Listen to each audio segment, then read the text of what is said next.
Hello, good afternoon. Welcome to another video from TW White & Sons Mazda. Here we have today a Mazda2 GT Sport 90 PS presented in the black mica, okay, with the leather interior. Now, as with all our videos, I do like to give a little bit of background on the vehicles, where they've come from, previous ownership, etc, etc. Now, this actually belongs to a member of staff here at TW White & Sons Orpington. They collected this car last January. So the car is actually under a year old. It's covered under 7,000 miles. And they've placed a new order because they're eligible to like a staff purchase scheme through Mazda. Ordered up the new car, which will be arriving maybe before the new year, if not just shortly after. So this car will be used. Obviously there'll be a note, the mileage, we'll get the mileage, but it won't do very many miles in the next week or so, especially over the festive season. Then will be available, but the car will be going on the adverts today.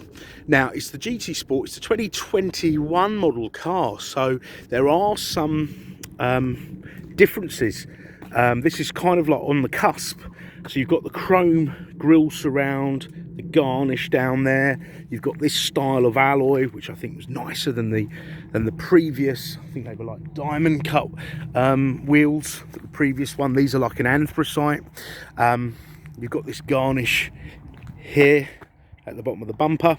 Now, the main difference, this car is the SKYACTIV-G. So please don't get this confused with the previous model, because obviously there'll be a difference in price. So this car is a mild hybrid vehicle, which will basically convert the energy lost from slowing down and braking, store that electricity in a secondary battery, and that will be used to run the stereo, the heater, the lights, etc., therefore putting less stress on the engine and using less fuel. So I hope that kind of explains mild hybrid to you. It won't actually power the wheels, but it will power the ancillaries, etc, etc. Now, these cars are extremely well spec'd, which we'll run through in a minute, and you could go anywhere in this car. Even though it's a small car, you could go anywhere. Now, I haven't done any photographs of the boot or the rear seats. The reason being, my colleague's got his daughter's ISOFIX child seat in the back, which, if any of you have had experience with child seats, in fact, I'll show you the child seat in case you're going to use a child seat in the car. ISOFIX child seats can be a bit of a pain to put in. You've got to sort of clip them in, so he was reluctant to take it out. But there you go, look, that's a maxi cozy seat, all right, and that secures into the ISOFIX anchorages, which are on the two, see that there, the two outer rear seats in the car. Okay, so if you are thinking, children, you've got kids, and whether you'll be able to, fit a child seat, yes, you can. And I've got a little one. And I'll be honest, my car, which was a lot bigger than this, probably had the same amount of room whilst the child seat's put in. Oh, look at this! Look, I've still got the original wrappers on the rear door. I think I actually said to my colleague, "Don't take those plastics off. They'll protect the car." And you got this like blue leatherette with these suede inserts. These are heated seats as well. Obviously, the car will benefit from a proper valet, which we shall do, but the gentleman uses it every day for work and pleasure, etc. So let's hop inside the car.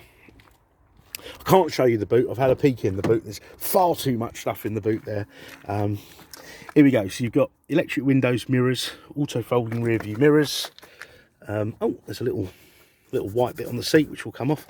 Height adjustable seats at the front. Down here, that's to release your fuel flap and your bonnet. You've got traction control. You've got lane departure warning. You've got engine eye stop, intelligent stop start, and tyre pressure monitoring. So basically, that will help keep you on the road as safely as possible. Help reduce wheel spin if you were to brake hard, keep you in a straight line. So very good safety devices.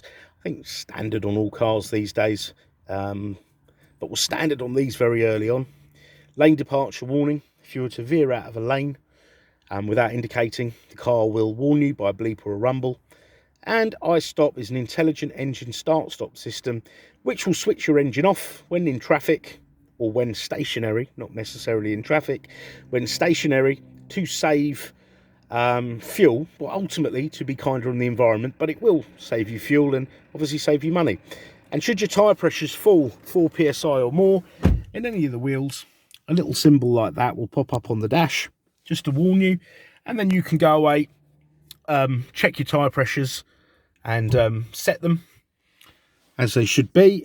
Press that button and it resets the system. Do you know, it's been around for a number of years now, but I think it's particularly good because I wouldn't check my tyre pressures unless the tyre looked flat or the car handled differently. So, but it will affect your handling, your fuel economy, etc. But 4 psi, you know, it might not necessarily look flat. Now we've got 2 keys to the car. Okay, keyless entry, keyless start. Put your foot on the clutch, press this button. Car pops into life. Heads up display comes up. Now there's very few. The earlier cars with safety pack and heads up display had that, but the majority of the cars won't. That's not adjusted to my seating position, but look, you get the speed, basic sat nav function, other warnings, speed limits, etc. will be displayed there. So you imagine, you know, you see a speed there rather than looking down, that split second, you know, maybe the difference between a collision or not. There's the mileage, 6,680. So let's say it's going to have done 7,000 by the time the car is actually sitting on the forecourt. I must say the gentleman said he's not going to really do many miles over the Christmas break. Now look at this. It's only sort of used round town, hence the average speed is 23 miles per gallon. Yeah, sorry, 23 miles an hour. And he's averaged almost 46 mpg. So that's, I mean, I'm envious of how close he lives to work. He lives to work? Yeah, he lives to work. His journey is literally, I mean, I don't imagine the car even gets warm. These are extremely fuel efficient. Extremely, especially these newer ones with the SKYACTIV-G engine. So I'd say when you're looking at these, don't confuse this with the previous model.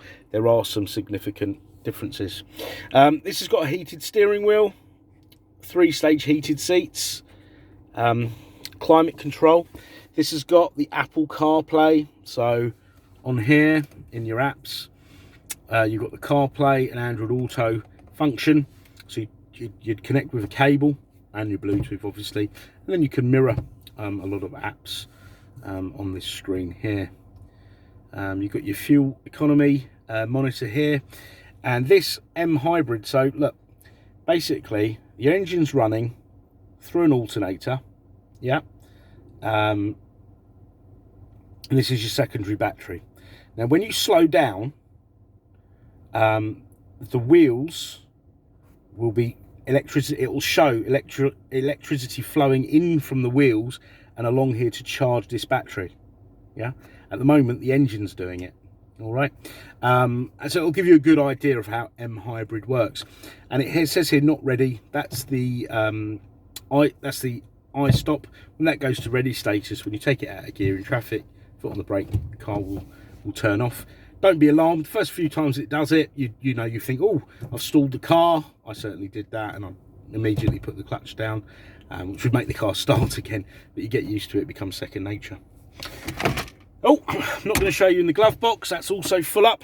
Now, these have also got a 6-speed gearbox. Now, I know some of you were saying, oh, well, the GT's had a 6-speed gearbox. The GT 115 horsepower cars had a 6-speed gearbox, but the GT on the 90 PS cars, which I would say is the best engine, okay, now have a 6-speed manual gearbox. So you've got closer gear ratios, better performance, and better fuel consumption. So there are a lot of differences in this car compared to the earlier ones. There really is. You've got auto lights, wipers. In fact, to satisfy my curiosity, I just want to have a look at something in here. So you've got smart city braking. So there's a camera up here in the windscreen. If you got too close to a car, person, object in front, the car's, I mean, I'll give you a scenario. It's a hot day, you're in traffic, it's start, stop, start, stop. You're looking out the window because you're very, very bored, okay? The car creeps forward, all right? There's no driver input, you're not turning, you're not braking, you're not accelerating. The car thinks, right, you haven't intended to get so close to the object in front. It will apply the brakes. So that's what smart city braking is. A wonderful thing, because it's taken into consideration when working out insurance groupings. A lot of accidents do happen like that at very low speed, so it should reflect in your insurance premium. Of course, that's a bit of ammunition if you want to negotiate with your insurance company. You've got lane keep assist system. So this car will actually keep you in your lane. So when you're driving along a motorway or a dual carriageway and the steering wheel sort of feet being fed through your hand, you might feel it moving because the car will keep you within the white lines. A colleague of mine told me this. If you let go of the steering wheel, and I'm not encouraging you to do this, of course, it will correct you twice and then tell you to hold the wheel. I think it will come up here. So yeah, it's not going to drive itself, the car. You know, there does need to be some driver input. So you've got lane keep assist there. So yeah, lots of safety bits and bobs. You've got your sound settings, GPS, that's GPS synced with the satellites, the GPS satellites. That's your clock. So your clock is very accurate and you don't have to change that when the clocks change. You got some settings here, door lock settings. So it's got keyless door locks. So when you come up, approach the car, there's a little rubber button on the door handle. You just have to press that, providing you've got the key in your pocket. The car will know that and it will unlock itself. And when you walk away from the car, now of course you can turn this off. When you walk away from the car with the key on your person, the car will also lock itself. So this is all great stuff. Now I'm controlling this from the Multimedia Commander. I call this the human interface. This, you can access everything on that screen when the car's moving along, because this, once you're moving, it's disabled as a touch screen, as you can imagine, because it's quite dangerous. But I'm not encouraging, you know, you fiddle around with this, but this is a lot safer. It's a lot safer way to navigate through these systems. You've got your sat nav, really good sat nav, covers you in Europe.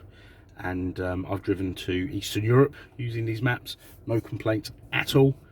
Very, very useful. But of course, because this has Android Auto, you can use all the other Waze and Google Maps, and I think there's other ones as well. Okay, so there's some settings there. Navigation, communication, obviously your phone. If you have an Android phone, it will also read your text messages to you. But obviously with Apple CarPlay, Android Auto, I think your texts come up, and I think even WhatsApp texts come up. You got your FM, AM, DAB here. All right. So yeah, very well equipped little car. Cruise control, I don't, in case I haven't mentioned all that. I believe the lights are LED. All really, really great stuff. Right, so as I say, this car will be available in the next, just in the next few days, really. We're a Mazda dealer. This car will go through our workshop prior to the next owner having it, so it'll have its first year service, and we'll give it a full, health check. If there's, I don't know, God forbid, a nail in the tyre, or the brakes are worn or something. So we'll go through the car. Okay, parts exchange is extremely welcome, even if you don't have a Mazda or Suzuki. Please check out our website. You'll see that there's lots of cars that are non-Mazda, non-Suzuki, so aren't non-franchise cars for us on our website. So I know there's a lot out there that say, sell your car online and to these companies and get a better deal. You'll get the best deal part exchanging with us. We have fantastic finance facilities, and we have the the facility to extend the warranty. All right, but this car has 2 years and a few weeks left off its manufacturer's warranty and roadside assistance. So, any questions? Any more videos, photographs you'd like, any questions about the car, please do not hesitate to ask. We're here to help, very approachable. We want you to have a good experience and a nice, seamless, enjoyable experience. So, do inquire any time of day. I do like to mention, you know, if it's out of hours, and I often look at things out of normal working hours, pick up the phone, leave a voicemail. We'll come back to you. Or alternatively, send us an email. So, I want to thank you for watching the video, and we look forward to hearing from you. Thank you.